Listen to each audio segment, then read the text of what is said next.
Oh, gloire au Seigneur notre Dieu. Est-ce que nous pouvons acclamer encore une fois le Seigneur notre Dieu?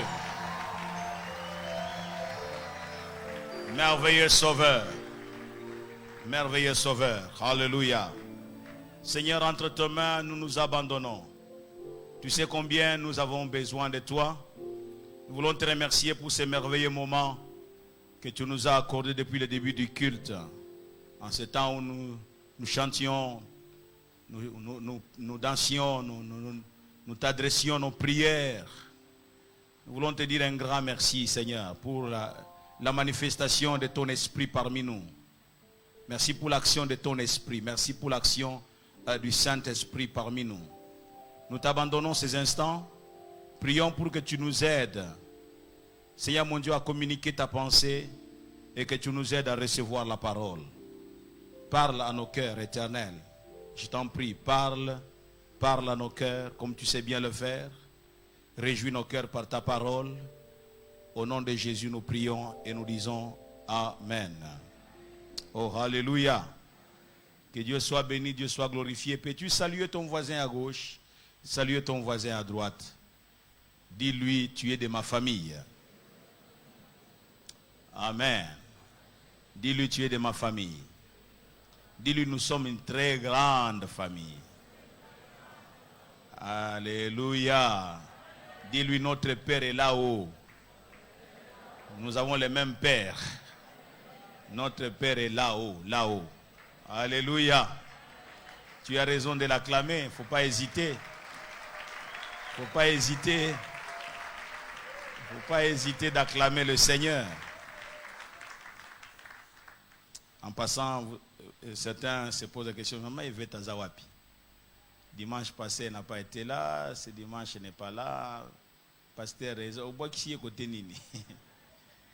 Elle s'est absentée pour une semaine, dimanche passé, avec sa soeur et les enfants. Donc, ils sont en train de revenir aujourd'hui. Donc, au courant de la semaine, tu la verras. Donc, quand il n'est pas là, la maison devient très, très grande. Donc, Kekoto yozara yomoko. Kekoto yozara yomoko.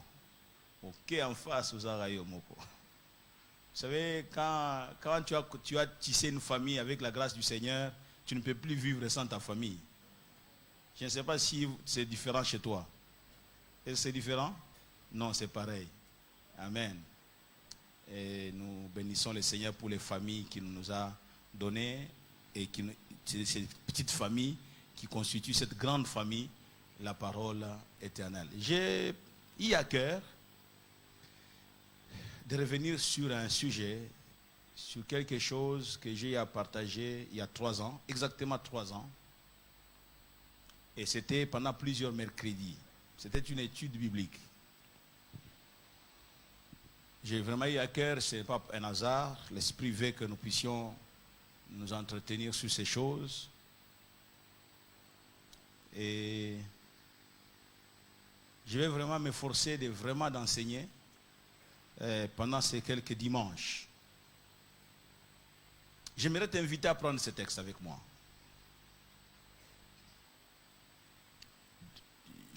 2 Pierre.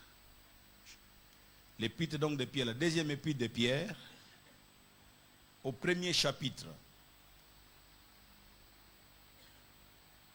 Au premier chapitre. Et nous allons lire à partir du premier verset.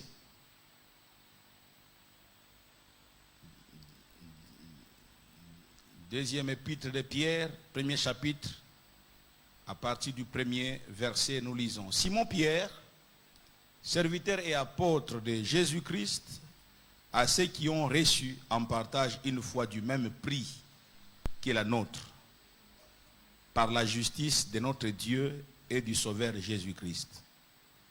Que la grâce et la paix vous soient multipliées par la connaissance de Dieu et de Jésus notre Seigneur. Comme sa divine puissance nous a donné tout ce qui contribue à la vie et à la piété, au moyen de la connaissance, soulignez, au moyen de la connaissance de celui qui nous a appelés par sa propre gloire et sa vertu, lesquels nous assurent de sa part les plus grandes et les plus grandes et les plus précieuses promesses, afin que par elles, vous deveniez participants de la nature divine, en fuyant la corruption qui existe dans le monde par la convoitise. À cause de cela même, faites tous vos efforts pour joindre à votre foi la vertu, à la vertu la science, à la science la tempérance, à la tempérance la patience, à la patience la piété, à la piété l'amour fraternel, à l'amour fraternel la charité. Car si ces choses sont en vous, et ils sont avec abondance, elles ne vous laisseront point oisifs, ni stériles pour la connaissance de notre Seigneur Jésus-Christ. Mais celui en qui ces choses ne sont point est aveugle. Nous disons Amen. Alors si nous voulons avoir le thème, c'est celui-ci. Ce que les chrétiens doivent savoir, ce que les chrétiens doivent connaître. C'est l'apôtre Pierre qui écrit, qui nous fait part de cette épître. Et il se présente lui-même, il s'introduit en disant Simon Pierre, serviteur et apôtre de Jésus-Christ. Il est serviteur et apôtre de Jésus-Christ. À qui s'adresse-t-il? Il dit à ceux qui ont reçu en partage une foi du même prix. C'est la foi du même prix que la nôtre. Voilà dans quel terme l'apôtre Pierre est en train de s'adresser. Il ne s'adresse pas à une contrée donnée, comme c'était l'habitude de Paul de s'adresser soit aux Colossiens, aux Éphésiens et j'en passe. Mais ici, lui, il dit, je m'adresse à tous ceux qui ont reçu en partage une foi du même prix que la nôtre par la justice de notre Dieu et du Sauveur Jésus-Christ. Alléluia. Il s'adresse à celui qui a reçu la même foi. Et ce matin, nous empruntons les paroles de Pierre pour nous adresser à chacun d'entre vous qui avait reçu la même foi que la nôtre. Laquelle foi est obtenue par Dieu et par notre Sauveur Jésus-Christ. Laquelle foi est obtenue par le même prix le même prix, par la justice de notre Dieu et du Sauveur Jésus-Christ. C'est une foi du même prix. Lequel prix? Le prix que le Seigneur Jésus-Christ a payé. Il a payé avec quoi? Il a payé avec son sang. Tu peux réaliser l'importance de ta personne et l'importance de ce qu'on appelle Église. Quelqu'un a payé un prix et il dit que la grâce et la paix vous soient multipliées par la connaissance de Dieu et de Jésus notre Seigneur. Et il dit comme sa divine puissance nous a donné tout ce qui contribue à la vie, à la piété, au moyen de la connaissance. La connaissance. La connaissance. La connaissance. Et quand on arrive au verset au 5, il dit à cause de cela même, faites tous vos efforts pour joindre à votre foi. Quoi? La vertu. À la vertu, la science. Il faut joindre à votre foi la vertu. À la vertu, la science. La science. La connaissance. La connaissance, la science. J'aimerais dire à l'Église qu'il y a un bon nombre d'informations. Un bon nombre d'informations que les chrétiens doivent savoir. Un bon nombre d'informations que les chrétiens doivent savoir. Un bon nombre d'informations qu'ils doivent acquérir, qu'ils doivent posséder. Un bon nombre d'informations. Celui qui détient l'information peut influencer. Amen. Celui qui détient l'information peut influencer. Il peut avoir de l'ascendance sur celui qui détient, de l'ascendance sur quelqu'un. Celui qui détient l'information a le pouvoir. Tu sais, quand quelqu'un connaît une information, quelque chose que tu as, un coup que tu as eu à faire, personne d'autre ne connaît, mais lui avait vu.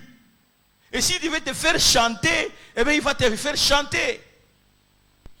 Il va te faire danser. Mbéa, mbéa. J'ai entendu comme ça, c'est non. Excusez-moi, je ne connais pas beaucoup de choses dans ce sens-là.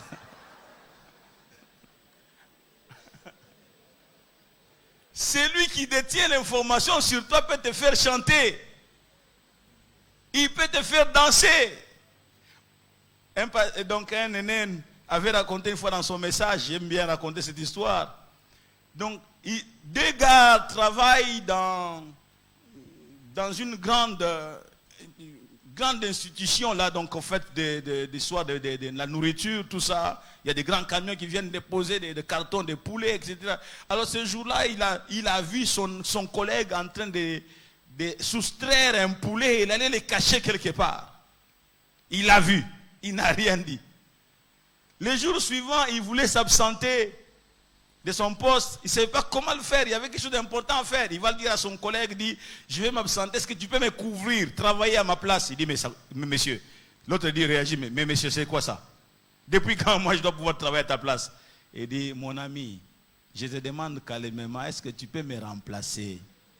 Oh mais non, mais c'est pas possible. C'est pas possible, chacun vient pour son compte ici. Il dit, souviens-toi du poulet. Je t'avais vu, hier je t'avais vu. Remember the chicken. Je t'ai vu. Ah, les messieurs qui tonnaient, la voix a baissé. Bon, mon ami, bon, on va s'arranger. Bon, c'est pas grave, je vais te couvrir. Ça a commencé là. Chaque fois que les messieurs voulaient s'absenter, ils venaient lui dire, est-ce que tu peux me couvrir parce que je dois m'absenter pendant 3 heures. Un jour encore, il va réagir. Il dit, oh, mon ami, souviens-toi du poulet. Souviens-toi du poulet. Alors, il était devenu son esclave.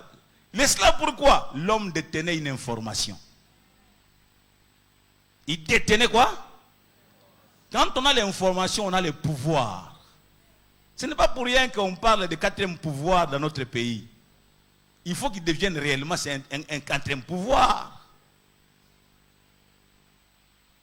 Mais terminons cette petite histoire et revenons à notre mouton. Un jour, le monsieur s'est dit, non, je suis vraiment un esclave. Il dit non. Lui-même est allé se présenter chez le chef. Son manager, il lui explique, il y a autant de temps, j'avais volé un poulet. En tout cas, je suis prêt à recevoir n'importe quelle sanction. Je sais que je peux même mériter de partir de cette société, mais ma conscience ne me laisse plus tranquille. Le chef l'a regardé. Oh! J'ai dit, combien de gens nous volent ici? Ils ne disent rien. Ils volent même plus grave que ça. Ce monsieur, pour avoir volé un poulet, il vient se livrer. Allez, il dit non, vas-y travailler. Oublie ça. Tu es excusé. Quelques jours après, le monsieur est revenu. Il dit, monsieur, je vais m'absenter. Est-ce que tu veux... Il est temps de même de partir. Tu me couvres. Il dit, oh, reviens, monsieur, reviens. Il n'y a pas à te couvrir aujourd'hui. Le monsieur lui dit, mais comment tu vas me... Tu ne te souviens pas du poulet? Il dit, oh, ma poulet, c'est déjà fini. Comment je vais le dire au chef? Il dit, moi-même, je me suis déjà accusé. Vas-y. Moi-même, j'ai déjà été avec le chef. Il a détruit le pouvoir qu'il avait. Tu as raison de l'acclamer. Pourquoi tu t'es arrêté? Ça, il y a une leçon là de la confession. Quand le diable t'accuse, va t'accuser toi-même auprès de Dieu. J'ai fait ça, j'ai fait ça, j'ai fait ça. Le diable n'aura plus de force. Alléluia. Revenons à notre mouton. Celui qui a l'information a de l'ascendance. Celui qui détient l'information a le pouvoir. Et sans l'information, une armée, même la mieux outillée, peut perdre la bataille. Vous savez ça? Maintenant, les grandes armées, ils mettent beaucoup d'argent dans les renseignements. Beaucoup d'argent dans les renseignements. Quand vous voyez les armes, non, l'argent qu'ils mettent dans les renseignements vaut plus que ce qu'ils mettent dans les armes. Parce que quand vous avez l'information, vous avez le dessus, l'ascendant sur votre adversaire. C'est ce qui s'est passé même au temps d'Élisée. Quand le roi adversaire d'Israël faisait son plan, Élisée avait l'information. Et c'est comme ça qu'Israël détournait tous les pièges. Pourquoi? Parce qu'il y avait quelqu'un qui recevait l'information. Amen, amen. L'information, il y a bon nombre d'informations que nous chrétiens devons savoir. Quand tu as pas mal d'informations en rapport avec la famille à laquelle tu appartiens, en rapport avec les dieux en qui tu as cru, ta manière de faire les choses, ta manière de vivre sera différente. Alléluia. Et Dieu dit, mon peuple périt faute de connaissances. Ne périssez pas par manque de connaissances. Ne périssez pas. Et dans 2 Pierre, chapitre 1er, donc verset 5, où nous avons lu, l'apôtre dit, faites tous vos efforts. Vous entendez dans quel terme il parle? Faites tous vos efforts pour joindre à votre foi. La foi c'est bien, la foi c'est très bien, mais il faut joindre à votre foi la vertu. Et à la vertu, la connaissance. Alléluia. À la vertu, la connaissance. Ce que les chrétiens doivent savoir, c'est qu'ils doivent connaître. Les chrétiens d'abord, ces concepts, c'est toujours bien de revenir pour les définir avant de continuer. C'est quoi le chrétien? C'est qui les chrétiens? Le mot chrétien signifie, en fait, c'est un disciple du Seigneur Jésus-Christ, le chrétien. C'est un disciple. C'est quelqu'un qui se met donc à côté du maître pour apprendre.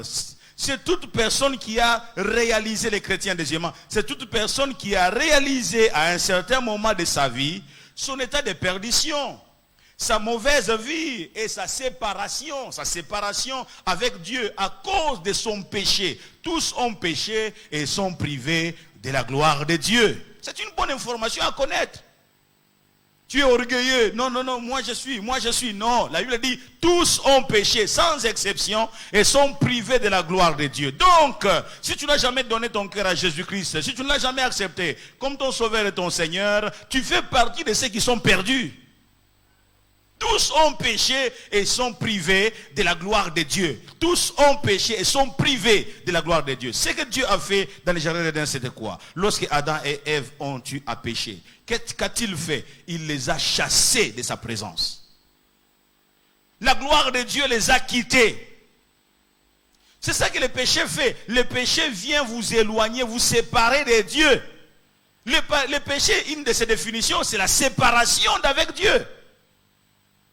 Et la Bible dit que le salaire du péché, ça n'a jamais été la vie. Le salaire du péché, c'est la mort. Le salaire du péché, c'est la mort. Donc les chrétiens, c'est toute personne qui a réalisé dans sa vie son état de perdition, sa mauvaise vie, sa séparation d'avec Dieu à cause de son péché.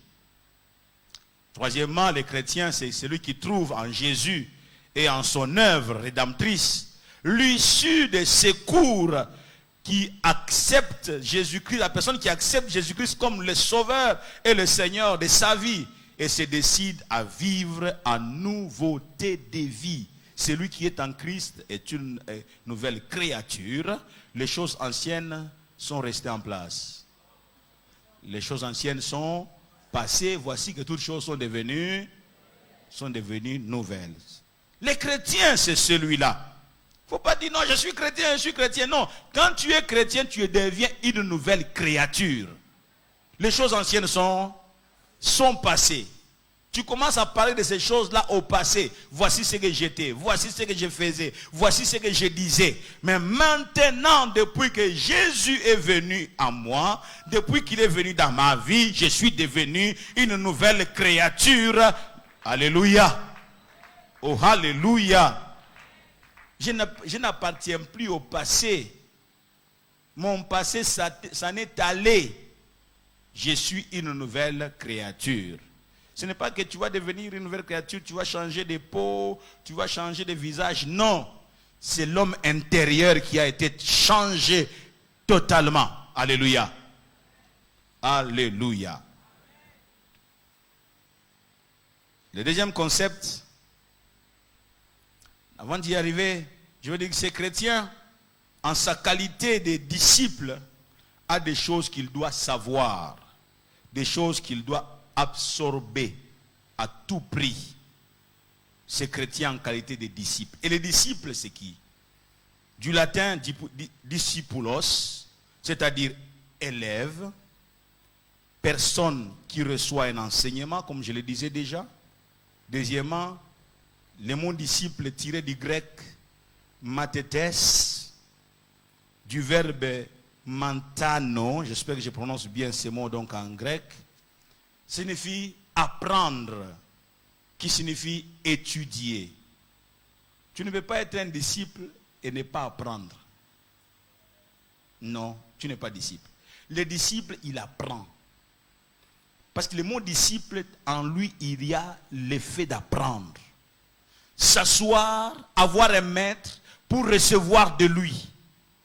C'est cela le disciple. Normalement, chaque chrétien devrait rester disciple jusqu'à la fin de sa vie. Même si tu montes en responsabilité, tu deviens apôtre, tu deviens évangéliste, tu deviens, et donc tout ce que vous voulez, bishop, trishop, tu dois demeurer. Tu dois garder ton côté disciple, le côté disciple. Comme dit le prophète Esaïe, si vraiment répond chapitre 50, il dit, il éveille mon oreille et j'écoute en qualité de disciple. Il est prophète, mais quand il doit écouter, il n'écoute pas en tant que prophète, il n'écoute pas en tant qu'apôtre, il n'écoute pas en tant... Non, quand on écoute en qualité de disciple.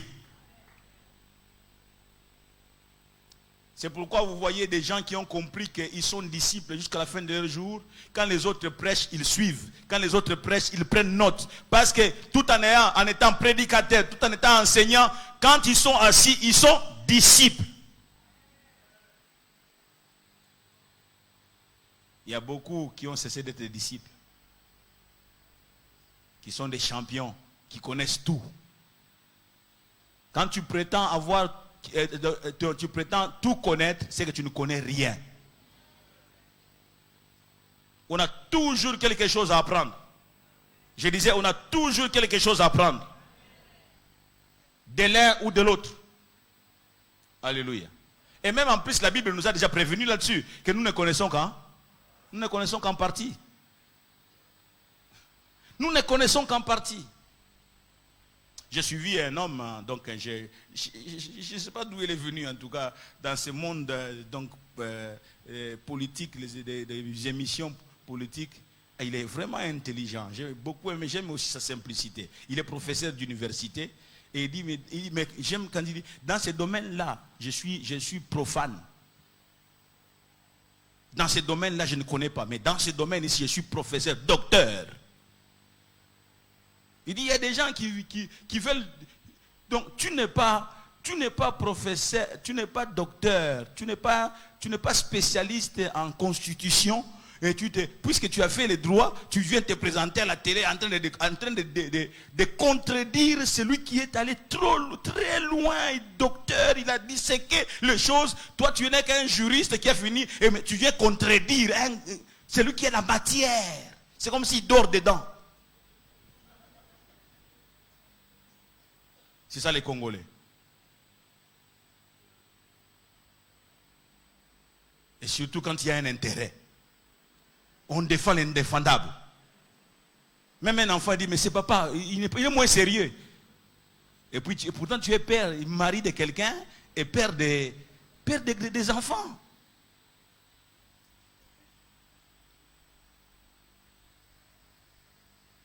Nous devons savoir que nous ne connaissons qu'en partie.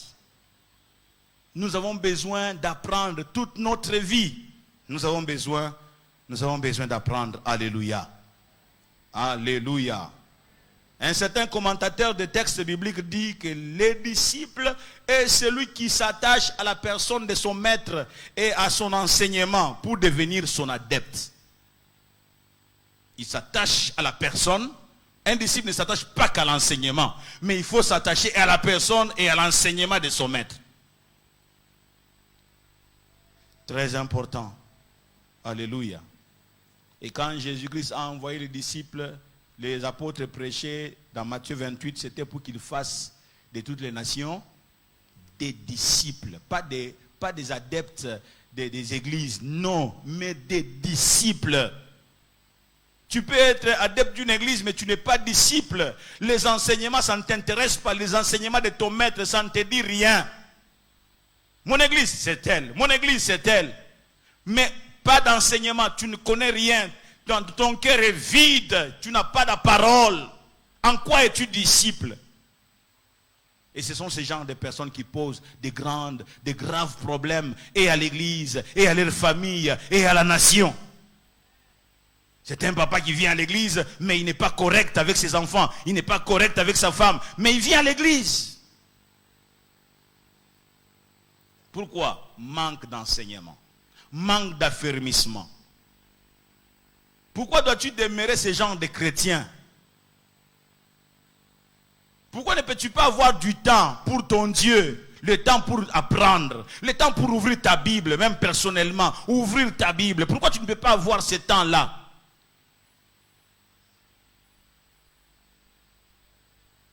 Ah oui. Quelqu'un pose la question. Mercredi? Oui. Quand tu fouilles le mercredi, voilà les choses que nous apprenons. C'est là qu'on nous fait asseoir. Maintenant, tu dis, ils ont les gangas, quoi, énergie.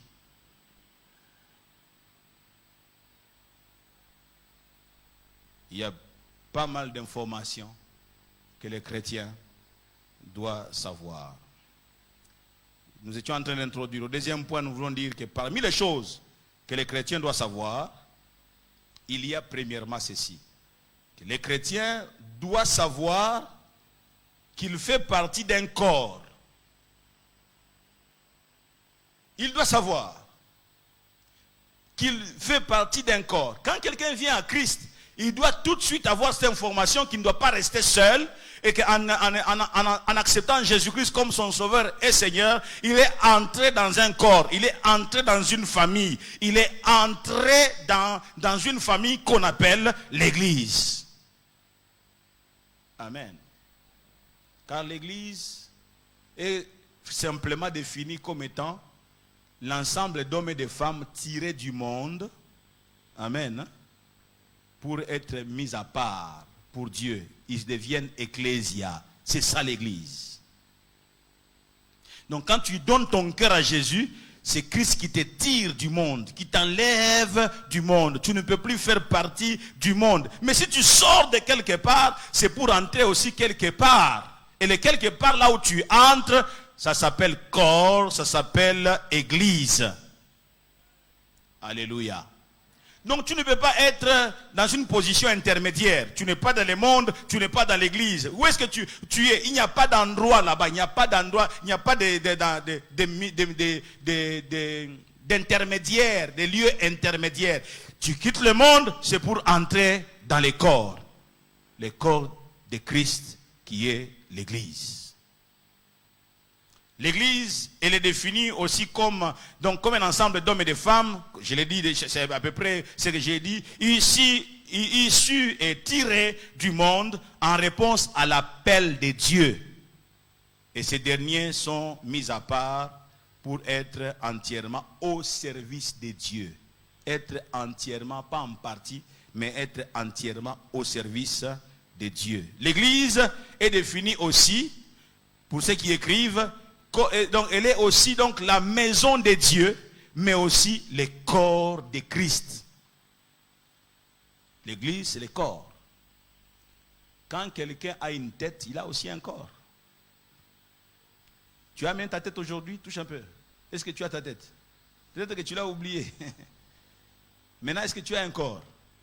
Tu peux toucher ton corps? Oui, c'est pareil. Jésus est la tête, mais Jésus a aussi un corps. Amen. Oh, amen. La tête est au ciel et le corps est sur la terre. La tête, c'est Jésus, le corps, c'est l'Église. Amen. Nous sommes le corps de Christ.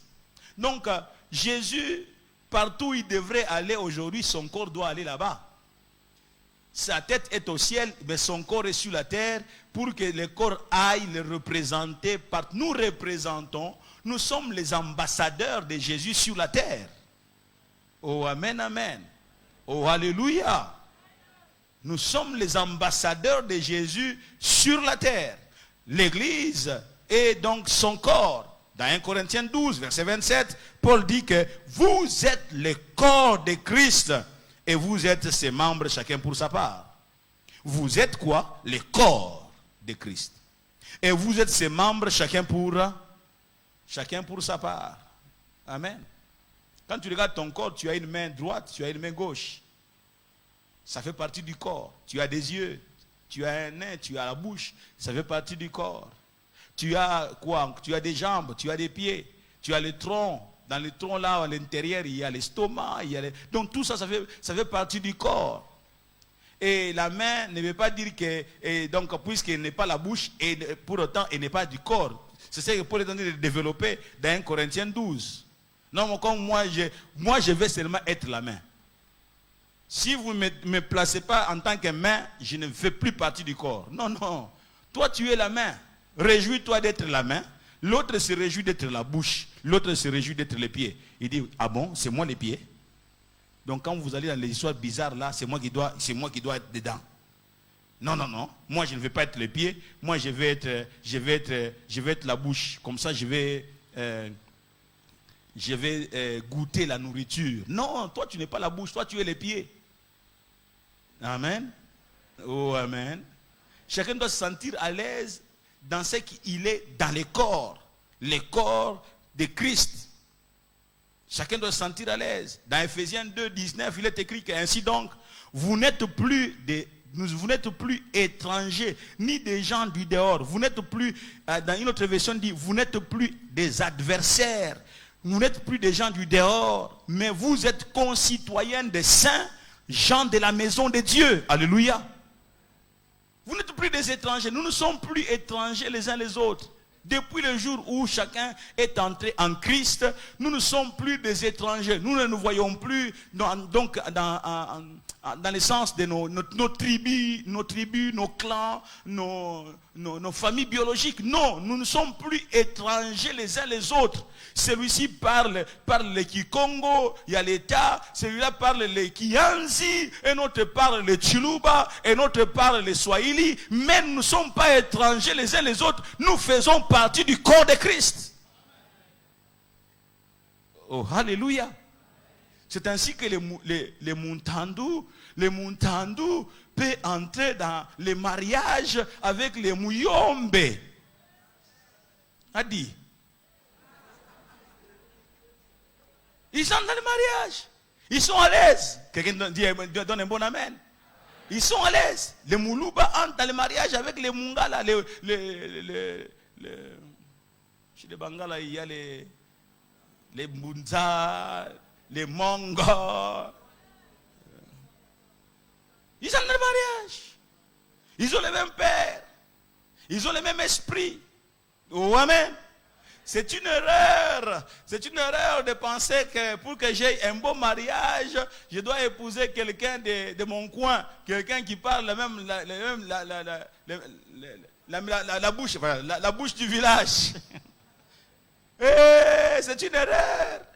Beaucoup de divorces ont eu lieu avec les gens de même bouche de village. Vous parlez, même dialecte, mais vous divorcez. Pour dire qu'il y a un autre langage. Il y a une autre langue qui vous a manqué, qui vous a faussé. Et cette langue-là, vous pouvez la voir tout en étant celui-ci du Sud Kivu et un autre du Kasaï. Vous êtes ensemble et vous vivez 30 ans, 40 ans, 50 ans, 60 ans de mariage avant que le Seigneur ne commence à récupérer l'un après l'autre. Oh, alléluia. Oh, alléluia.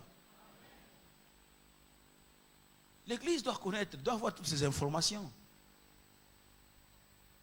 Vous qui êtes parents, quand vous voulez marier vos enfants, c'est étonnant, vous voyez des chrétiens, papa chrétien, mais à côté il dit à son fils, il dit, mais nous sommes chrétiens mon fils, mais attention, hein, attention, nous sommes des balouba. Hein. Tu comprends? Il ne faut pas accepter que tu entres dans le mariage. Écoute, les choses de l'église, là, ça se limite à l'église. Hein? Les choses de l'église, là, vous blaguez avec? Et puis après, les fils vont commencer à appeler, c'est mon père qui m'avait obligé. Il ne faut pas un jour dire, oh, c'est mon père qui m'avait obligé. On ne se marie pas parce que papa a dit. On se marie parce que le Père Céleste a dit. Est-ce que tu peux donner un bon amen? Amen. Je sais que toi, tu as du mal à donner un bon amen. Donne un bon amen et nous allons continuer. Alléluia. Quand quelqu'un... Dois-je rester là? Est-ce que j'ai le temps? Quand quelqu'un vient te demander la main en mariage,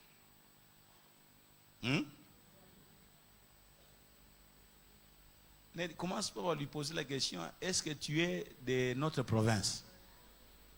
Non. Quand quelqu'un te demande la main en mariage, tu vas demander à ton Père Céleste, est-ce que c'est lui? Tu n'as pas besoin de connaître, est-ce qu'il est de Bandundu? Non. Tu poses la question à papa. Est-ce que c'est? Jeune fille, quand un jeune homme vient te dire, oh non, Dieu m'a convaincu que tu es la femme de ma vie. Il dit, c'est très bien. C'est Dieu là, c'est notre Père à nous tous, non? Laisse-moi aller aussi consulter le Père. Oh. Toi, tu commences à trembler comme une feuille. Oh non, comme papa a dit là. Mais mangara. Oh. Tu risques d'entrer dans ce à quoi il ne faut pas entrer. Quand il te dit que c'est papa qui t'a dit, laisse-moi aussi entrer dans la présence du Père pour que je sois confirmé de ce que tu as dit là. Et quand tu as prié, il faut prier, jeune fille. Il y a des filles qui ne prient pas. Qui ne prient pas. Parce qu'il est élégant. Il a fini en droit. Il s'habille comme un petit Français. Oh non, en tout cas, ce garçon-là, c'est comme vraiment un homme d'affaires anglais. Et dans sa manière de s'habiller, il est élégant, il parle bien. Et derrière le parler bien là, peut s'y cacher un démon. Demande à papa. Qu'est-ce que tu dis de ces messieurs-là? C'est mon frère ici, est-ce que c'est lui ou ce n'est pas? Ou ce n'est pas lui? Il ne faut pas être léger. Amen. D'autres se précipitent à donner un nom sans réflexion. Dès que le monsieur s'est pris, dit babé, oh vraiment, Miko Chikani. Et ton frère dans la foi qui te demande la même mariage, toi tu dis Mikosh. C'est grave. Mais c'est grave. Ton frère dans la foi, il parle la langue. Il est né de nouveau. Il a abandonné le monde pour Jésus. Et toi tu dis Miko Chikani. Pourquoi? Parce qu'il est habillé comme un arc-en-ciel. Toi aussi, mon frère, mon fils. Tout ce que tu ramasses, tu mets sur le corps. Tout ce que tu ramasses.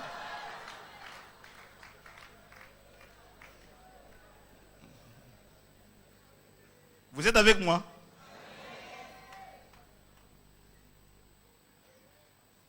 Il faut prier Dieu. Oh non, il est comme un arc-en-ciel, vraiment, non, même s'il est comme un arc-en-ciel. Ça, c'est aujourd'hui. Est-ce que tu as son image demain? Keba. Je disais Keba. Alors, il ne faut pas aussi dire, non, les pasteurs, quelqu'un vient comme un arc-en-ciel. Toi, je dis, bon, le pasteur a déjà dit, je te prends moi. Je n'ai pas dit ça. Je n'ai pas dit ça. Il faut demander à papa. Amen, amen. Parce que quelqu'un peut être aussi bien là. Et c'est lui. Amen. Il est déjà bien aujourd'hui là. C'est lui. Mais un autre, c'est vraiment comme un absent. En réalité, il n'existe pas. J'aime, la Bible a déjà résolu tous ces problèmes. Elle dit, il prend les choses viles du monde. Celles qui ne... n'oubliez pas le message des derniers dimanches. Hein. Il est comme un grain de... Il n'existe pas, mais Dieu va le faire exister. C'est pourquoi j'ai toujours dit à ma femme, toi, heureusement, tu m'avais accepté, tu n'as pas beaucoup philosophé, tu m'as seulement regardé, je n'avais pas de forme. Tu m'as dit, c'est lui. Amen. Sinon, elle allait commencer à regretter. Elle vient à l'église et puis je descends de la voiture. Et puis une dame descend. Et elle commence à dire à l'oreille des gens, c'est moi qui allais être là. Et alors, qui t'a empêché d'être là? Quelqu'un a crié là-bas à suivre.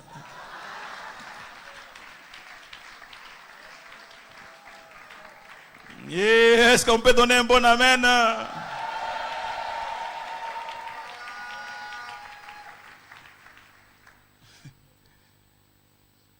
La connaissance. Il y a beaucoup d'informations que, enfants de Dieu, nous devons connaître. Alléluia. Oh, alléluia. Quand, dans ce passage de Éphésiens 2, verset 19, vous le prenez dans la version Semeur, il est écrit que vous n'êtes pas des résidents temporaires. Parce que dans Éphésiens 2, 19, Louis II dit, ainsi donc, vous n'êtes plus étrangers, ni des gens du dehors, mais vous êtes concitoyens des saints, gens de la maison. Nous sommes des gens de la maison. Nous sommes des gens de la maison de Dieu. Nous ne sommes pas des étrangers. Quand vous lisez les versets d'avant, et on parle, on disait que nous n'avions pas le droit autrefois en Israël, le droit d'être cité. Nous n'étions pas un peuple. Mais Dieu a fait de nous un peuple. Nous, en Israël, on ne pouvait pas citer nos noms. Mais aujourd'hui, nous ne sommes pas des Israélites, mais nous sommes gens de la maison de Dieu. L'église, c'est plus qu'Israël physique, mes amis. Oh, alléluia. Alors, Seigneur dit que vous n'êtes pas des résidents temporaires. Vous êtes concitoyens des saints, gens de la maison de Dieu. Vous faites partie de la famille de Dieu. Alléluia. Vous faites partie de la famille de Dieu. Et nous allons y revenir dans cet enseignement. Vous n'avez pas les titres de réfugiés, non. Vous n'avez pas les titres de réfugiés. Vous n'êtes pas des résidents temporaires. Vous n'avez pas les titres de réfugiés à qui on dira un jour, bon, vous les Centrafricains, maintenant vous devez rentrer chez vous. Non, non, non, non. Vous n'êtes pas des résidents temporaires. Vous êtes concitoyens des saints, gens de la maison de Dieu. Vous avez les titres de propriété. Amen. Vous avez les titres de propriété. Un fils, vous êtes un fils, vous êtes des fils. Un fils et non un serviteur dans la maison de Dieu. Voilà ce que vous êtes. Vous êtes fils dans la maison. Vous n'êtes pas serviteur. Oui, gens de la maison de Dieu. C'est ce que nous sommes. La maison de Dieu, c'est cela l'église. Il est important que nous comprenions l'église, mes amis. Beaucoup d'entre nous, notre comportement laisse à désirer parce que nous ne connaissons pas ce que c'est que l'église. Nous prenons l'église comme un truc comme ça. Christ est mort pour que l'église puisse exister. Vous vous rendez compte que quelqu'un peut sacrifier sa vie pour qu'une entité vienne à existence. Et vous pensez que c'est de la blague? Il a quitté la position de gloire qu'il avait uniquement pour venir en vue de préparer la naissance de l'église. Et vous prenez cette affaire-là comme si c'était de la blague. Quelqu'un est mort, mes amis. Quelqu'un a versé de son sang. Comment tu prends l'église? Comment tu considères l'église? Quelqu'un a versé son sang.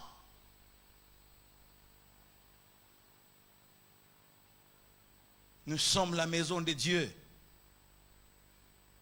Quand vous lisez dans Matthieu 21, dans Matthieu chapitre 21,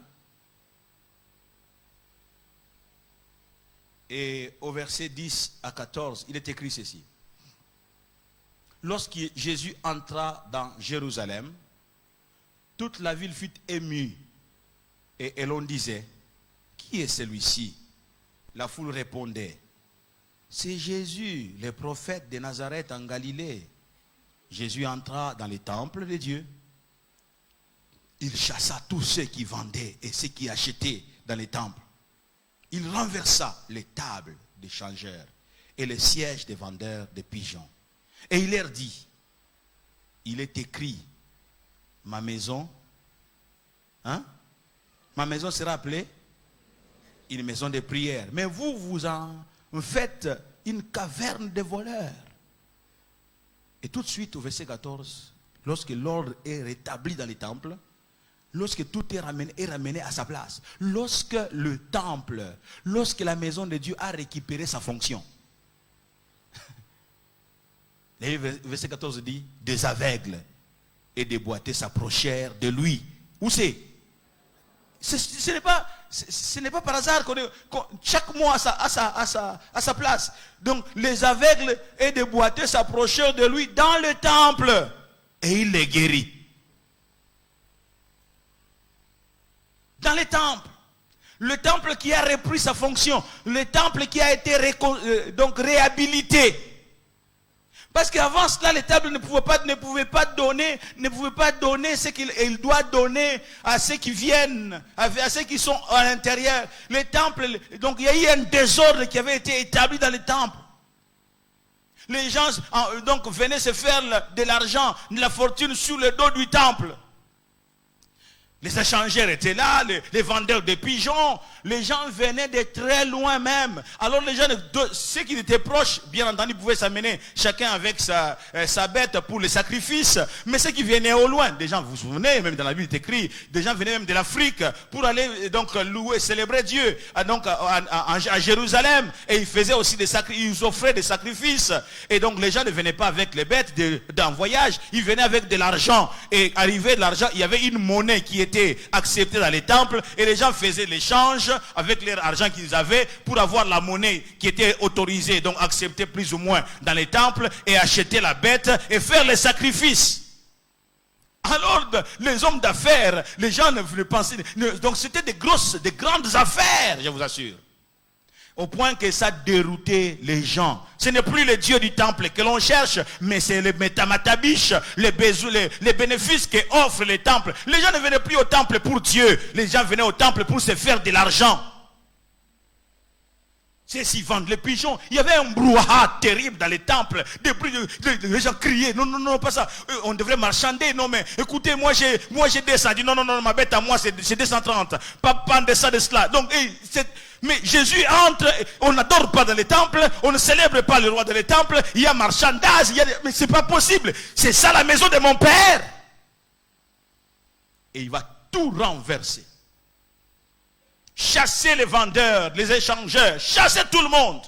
Quand l'ordre est rétabli, les gens dans les besoins se sont approchés. Voici ce qui doit se passer dans les temples. Ma maison est une maison de... Or, quand tout ce que vous demandez par la prière, croyez que vous l'avez reçu et vous le verrez. Mais les gens ne pouvaient plus prier. Est-ce que nous comprenons la valeur de la maison de Dieu? Nous venons quand nous voulons. Quand ça me plaît, je vais. Tu penses que tu n'as pas compris l'église, c'est quoi? Tu viens quand ça te plaît. Tu viens quand tu en as le temps. Je n'ai pas le temps. Aujourd'hui, je vais aller faire ceci. Aujourd'hui, je vais visiter ceci. Aujourd'hui, je vais aller suivre ceci. Au point de sacrifier le temps de son Dieu pour aller suivre un match de foot. Et Léopard a Mélipé ballon.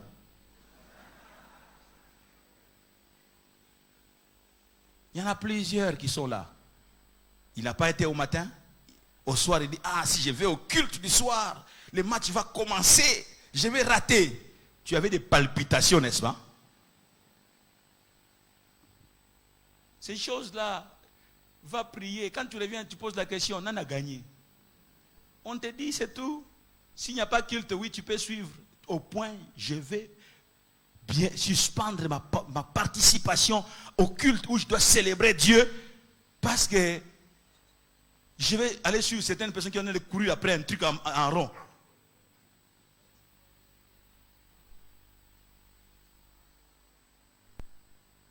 Est-ce que nous comprenons la valeur de l'église? Est-ce que nous saisissons ce que c'est que l'église? Bien-aimé, l'église c'est l'instrument de Dieu pour faire du bien aux gens. Et vous blaguez avec ça, mes amis? L'église nous transforme, l'église nous change, l'église nous prend dans les néants, l'église nous façonne, l'église nous transforme, l'église nous présente sous un joug nouveau au monde. Est-ce que nous comprenons ce que c'est que l'église, mes amis? Et nous blaguons avec l'église. Nous sommes même prêts à vilipender l'église.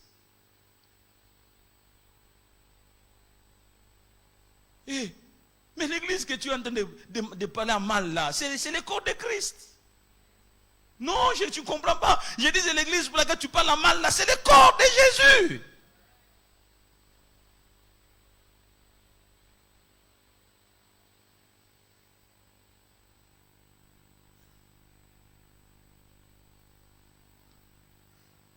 Sur base de ce passage biblique, on peut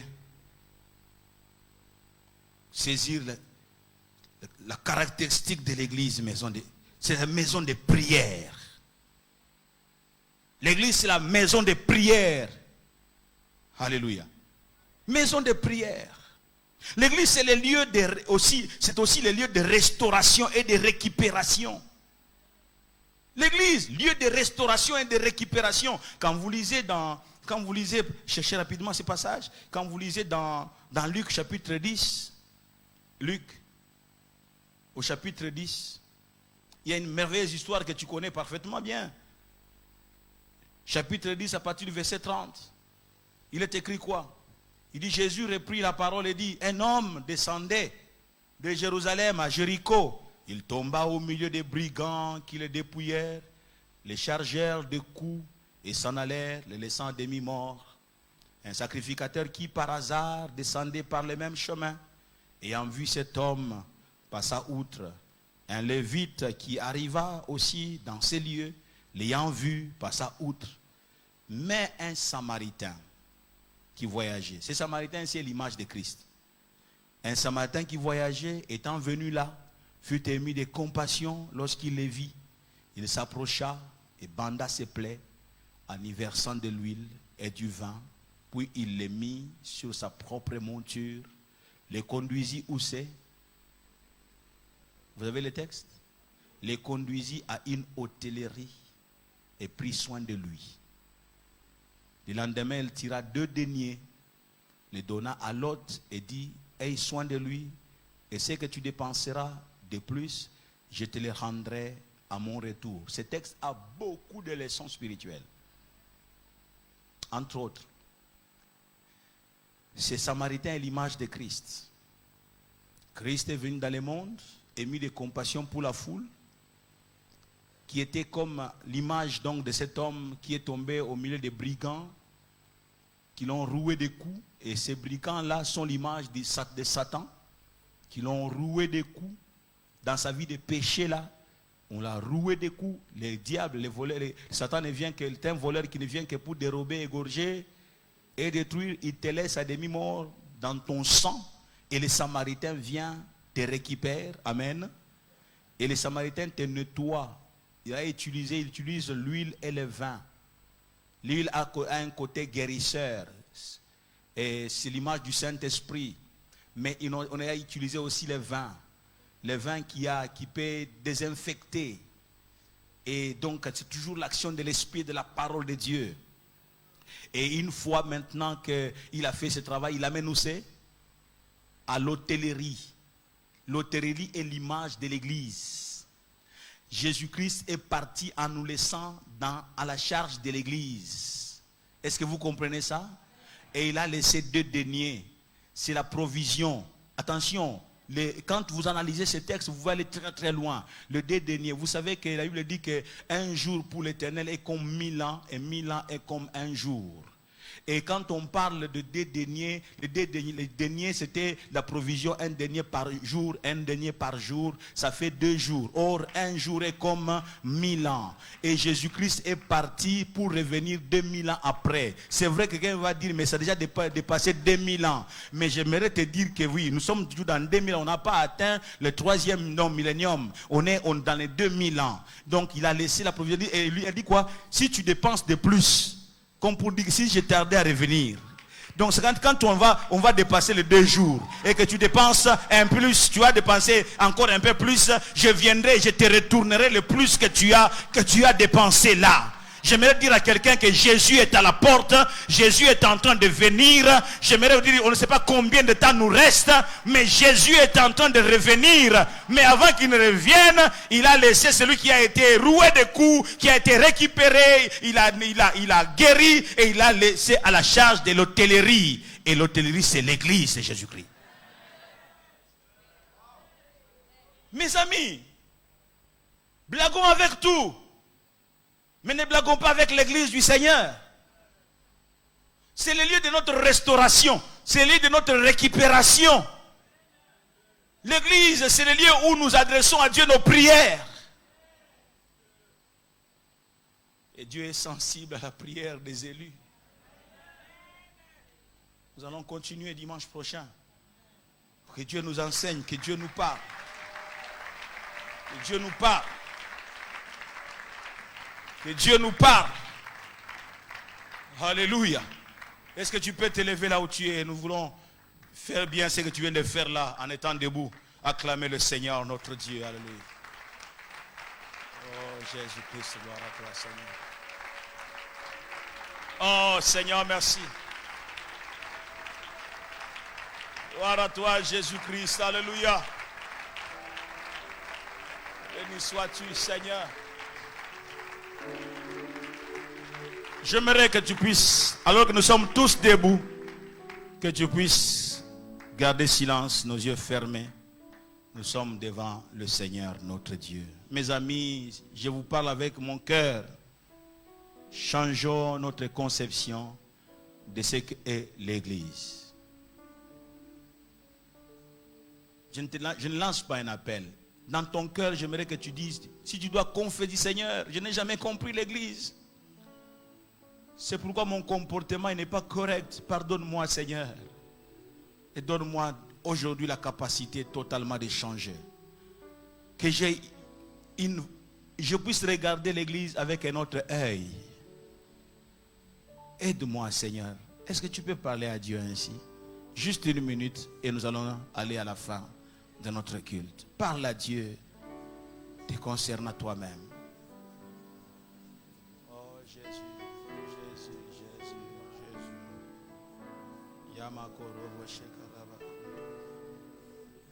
Est-ce que tu peux parler à Dieu? Est-ce que tu as compris ce que il t'a dit aujourd'hui?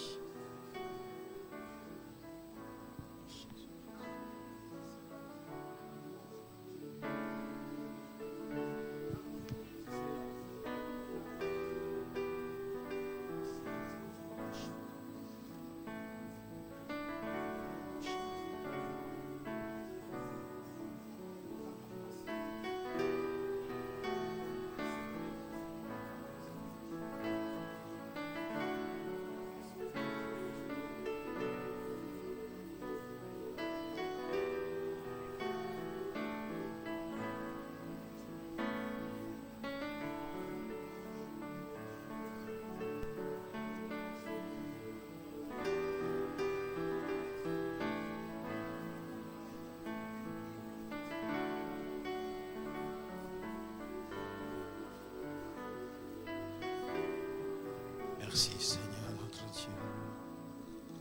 Oh Jésus, sois glorifié Seigneur.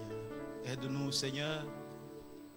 Aide-nous Dieu. Aide-nous à saisir ta pensée. Aide chacun d'entre nous. Que personne ne soit léger. Que personne ne puisse passer à côté. Seigneur notre Dieu, de cette parole que tu nous as adressée aujourd'hui. Aide-nous Seigneur. Aide-nous. Merci Seigneur notre Dieu.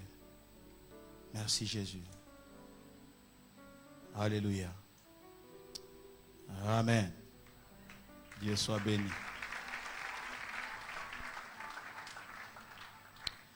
Alors nous voulons rapidement faire 2-3 petites choses et après quoi nous allons pouvoir nous séparer.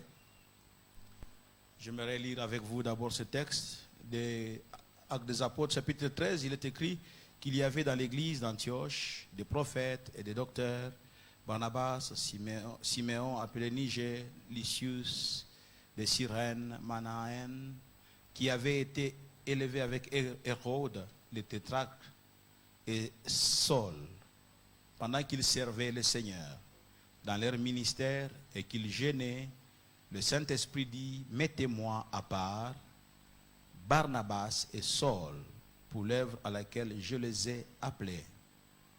Alors après avoir jeûné et prié, ils leur imposèrent les mains et les laissèrent partir. Amen. Nous allons laisser partir quelqu'un d'entre nous pour qu'il aille nous représenter. Et parce que Christian va prendre son avion, c'est jeudi, je ne sais pas à quelle heure, mais le jeudi il prendra son avion pour aller vraiment travailler, faire les préparatifs du début de notre extension à Goma. Et nous voulons prier pour lui. Notre sœur Rite, sa femme et les enfants ne vont pas partir ce jeudi, ils vont attendre. Et quand le temps viendra, on les recommandera au Seigneur. Mais nous voulons prier pour les pasteurs Christian. Je sais que ce n'est pas chose facile. Il va vraiment vers l'inconnu. Nous allons avec lui vraiment vers l'inconnu.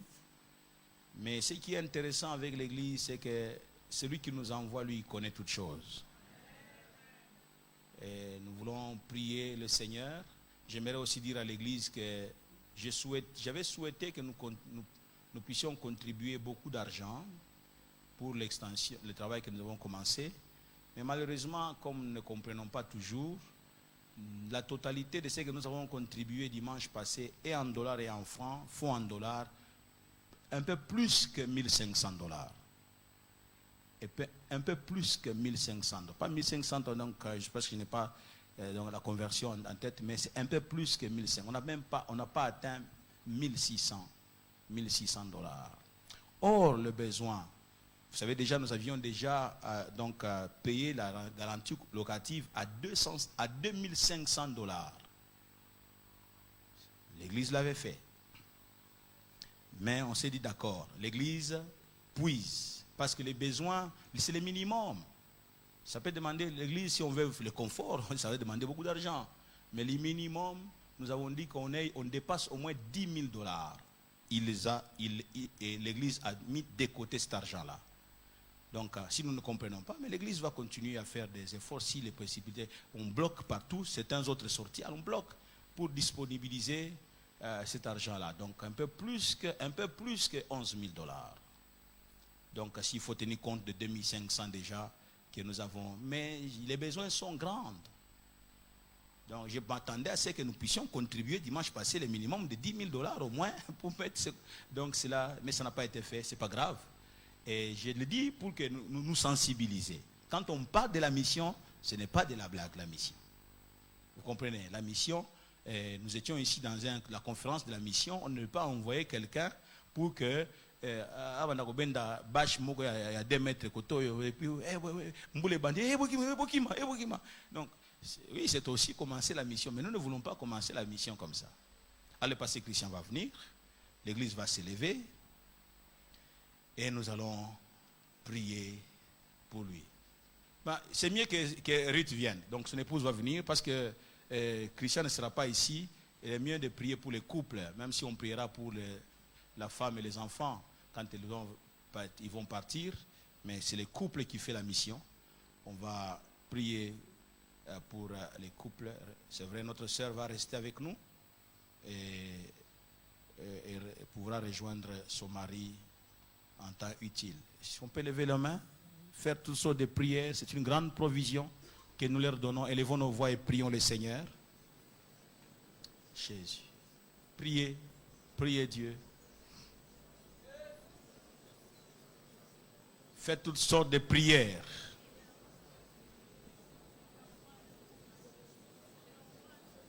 Faites vraiment toutes sortes de prières.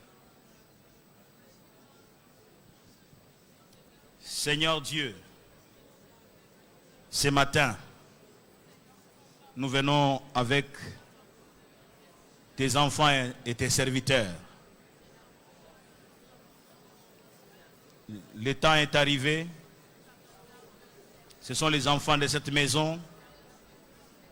Ils ont été une grande bénédiction pour nous. Dans cette maison, ils ont beaucoup appris. Dans cette maison, ils ont beaucoup reçu. L'heure est arrivée pour qu'ils aillent et qu'ils reproduisent ce que tu les as donné, ce qu'ils ont appris en ces lieux, Seigneur. Oh, quand tu appelles, Seigneur, tu formes, tu équipes et tu envoies. Et quand tu envoies, tu pars avec tes envoyés. Pars avec les couples Malemba. Pars avec Christian et Ruth. Pars avec ces couples. Seigneur mon Dieu, afin qu'il soit une bénédiction, nous déclarons pas une église en plus, mais vraiment un instrument entre tes mains pour apporter une pierre de contribution au travail que fait tous ces serviteurs, tous ces hommes et femmes, toutes ces églises dans cette ville-là, éternelle, notre Dieu. Nous n'avons aucune prétention, notre Dieu, d'apporter, Seigneur, notre Dieu, mieux que les autres. Non, Seigneur, mais nous voulons apporter juste la pierre que tu nous donnes de pouvoir apporter là-bas. Ta grâce sur eux, Seigneur. Que ta faveur ne les quitte pas. Ta grâce, car sans la grâce, ils ne sont rien. Ils ont besoin de la grâce, ils ont besoin de la faveur, ils ont besoin de ton soutien, ils ont besoin de ton équipement, ils ont besoin que tu les couvres de ton sang, ils ont besoin, Seigneur mon Dieu, que tu leur donnes d'être des instruments entre tes mains, que la langue, leur langue puisse, notre Dieu, comme du feu, que de leur bouche sorte la parole, Seigneur, pour racheter un plus grand nombre. Nous les bénissons, nous leur donnons notre main d'association. Et ils partent avec nous. Seigneur, pourvois tout. Tu éloignes de toute attaque de l'ennemi. Tu les couvres de ton sang. Tu fais échec au complot, notre Dieu, des hommes et des esprits. Tu fais échec à cela. Au nom de Jésus. Soyez bénis de Dieu. Vous partez en notre nom. Et que la faveur de Dieu qui coule dans cette maison puisse couler couler sur vous et sur la chambre qui va s'ouvrir de l'autre côté. Au nom de Jésus, notre Sauveur. Merci Seigneur. Amen.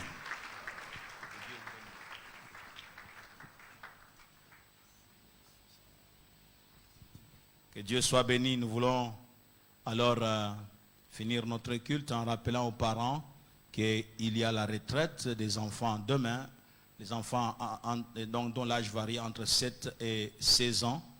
Et on peut vous accorder l'opportunité, c'est vrai aujourd'hui, ceux qui peuvent payer, donc vous pouvez aussi payer, c'est vrai que vous êtes en retard, alors, mais on peut vous ouvrir cette porte-là, afin que les enfants ne puissent pas rater cette retraite, ces moments forts. Excusez-moi, nous rappelons le mariage de ce samedi, à 11h30, et non pas 11h juste, à 11h30, mariage de Junior Samba du département de nettoyage de la Borne-Ipen et Bénédicte Makengo de l'Union musicale, dont les parents Makengo sont ici, toute la famille ici au milieu de nous. Et nous les avons présentés dimanche passé. Est-ce qu'ils sont là ici? Ils sont là, vous devez rester là où vous êtes.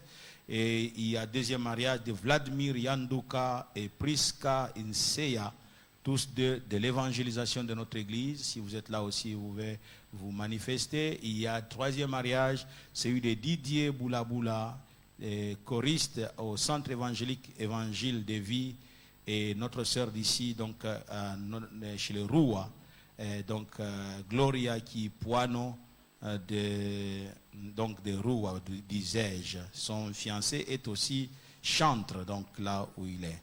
Alors, c'est à 11h30, c'est samedi, 11h30. Cet après-midi, il y a donc troisième culte à 17h30. Tu veux venir vraiment prier, s'associer aux habitués, tu peux revenir.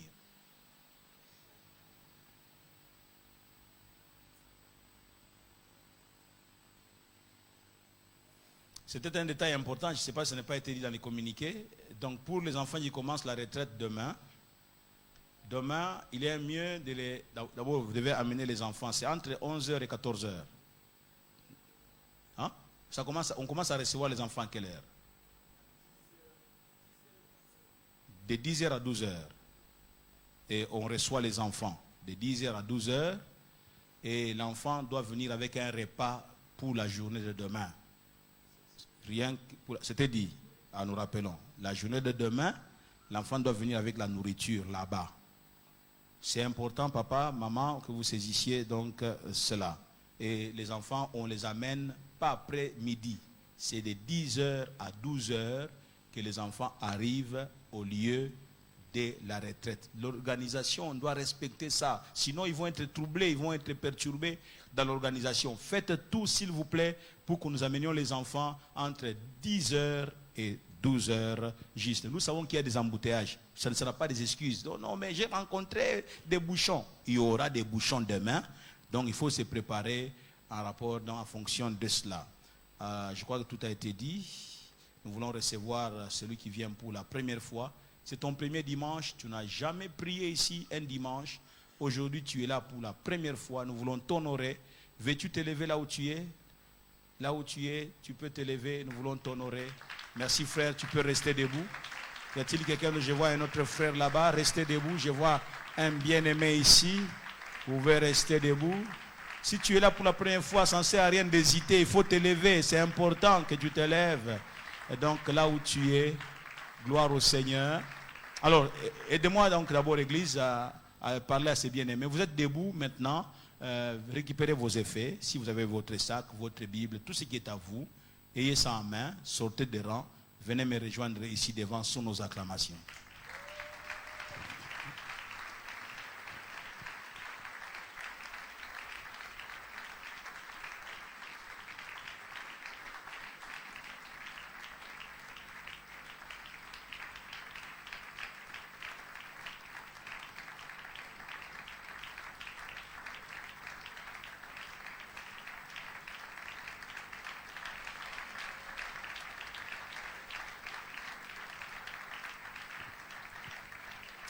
Gloire au Seigneur.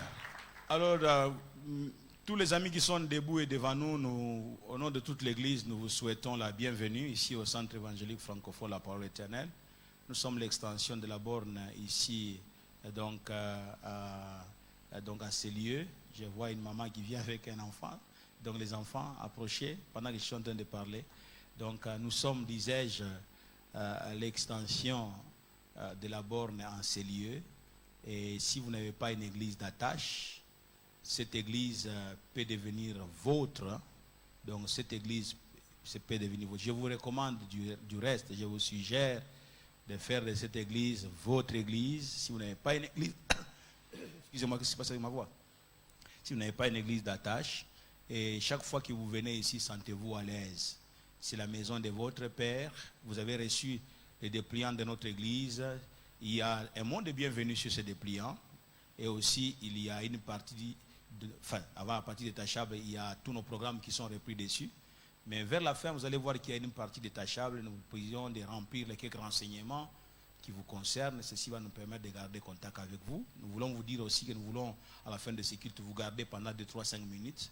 Et après quoi, nous allons pouvoir vous libérer, car nous voulons vraiment élargir cette connaissance-là. Et c'est pourquoi notre bien-aimé Israël Timanga est devant vous ou à votre droite, extrême droite. Il vous tend la main en disant « Suivez-moi » et vous n'allez pas vous égarer. Vous pouvez le suivre. Suivez le bien-aimé qui est devant vous là.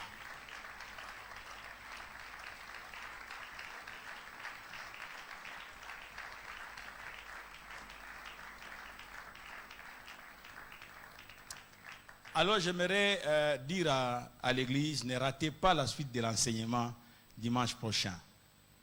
Dis à ton voisin, nous ne pouvons pas rater ça. Amen, amen.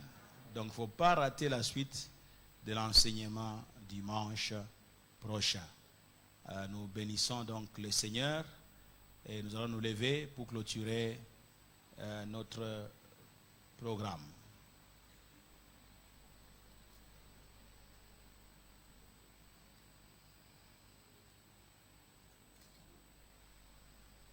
Seigneur, nous voulons te remercier pour ta présence au milieu de nous. Te remercier pour ton assistance, l'action de ta parole, l'action de ton esprit. Merci Seigneur. Nous sommes ton peuple, Seigneur. Nous sommes ton église.